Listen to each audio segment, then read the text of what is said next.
চাওক এইটো বহুত দুৰ্ভাগ্যৰ কথা। অসম চৰকাৰে বাৰ বাৰ CM কৈ আছে আমি উচ্ছেদ কৰিম। এইটো কোৱাটো বহুত সহজ।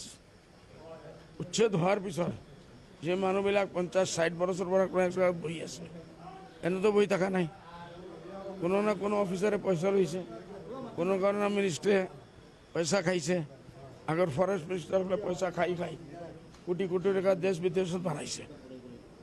আজি আমাৰ মানুহ বিপদত পৰিছে।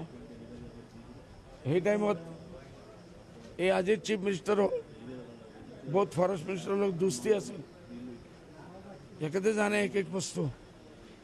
এই টাইমত যি মানুহ আহিছে, আমি আছোঁ নহয়। আজি হৈ গ'ল আমচু হৈ গ'ল, আছোঁ থকা নাই, আৰু আমাৰ মানুহ বিপদত পৰিছে।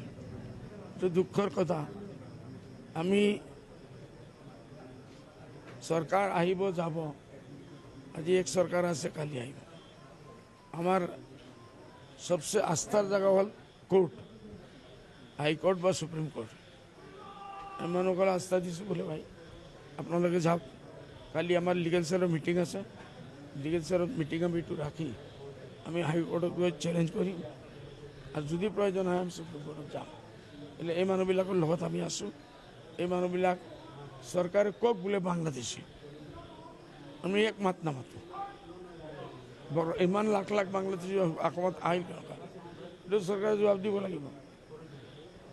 CRPF আছিল, বৰ্ডাৰ ফ'ৰ্চ ক'ত আছিল, পুলিচ ক'ত আছিল, লাখ লাখ মানুহ যদি বাৰ বাৰ যে CM সাহেবে উচ্ছেদৰ কথা কৈ বোলে আনজান মানুহ কি কয় অপৰিচয় মানুহ সব বাংলাদেশী নেকি, আপুনি ডিক্লেয়াৰ কৰক।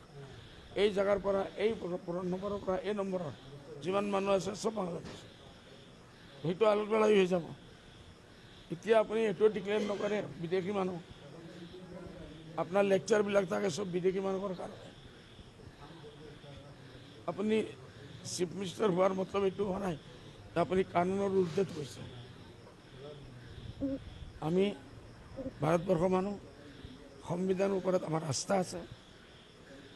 বাবাজী আম্বেদকাৰ সাহেব যে বনাই গৈছে এইটোৰ ওপৰত আজি আমাৰ ভাৰতটো চলি আছে, অসম সেইটোৰ ভিতৰত। আমি সেই হিচাপে আমি আৰু কি কৰিব পাৰিম। বাকীতো আমি কানুনী লবিবাৰ হয়, আৰু এইটো আমি লৰি থাকিম। যিমান দিন আমি জীয়াই আছোঁ আমি লৰি থাকিম। চাম চৰকাৰ কিমান জিতে, আমি কিমান জিতোঁ। কি হিচাপে দিছে এইটো সুধিছোঁ, যে আপোনালোকে যিটো দিছে বাংলাদেশী হোৱাৰ কাৰণে উচ্ছেদ কৰি আছে, সেইটোৰ প্ৰুফ দিয়ক বাংলাদেশী বুলি।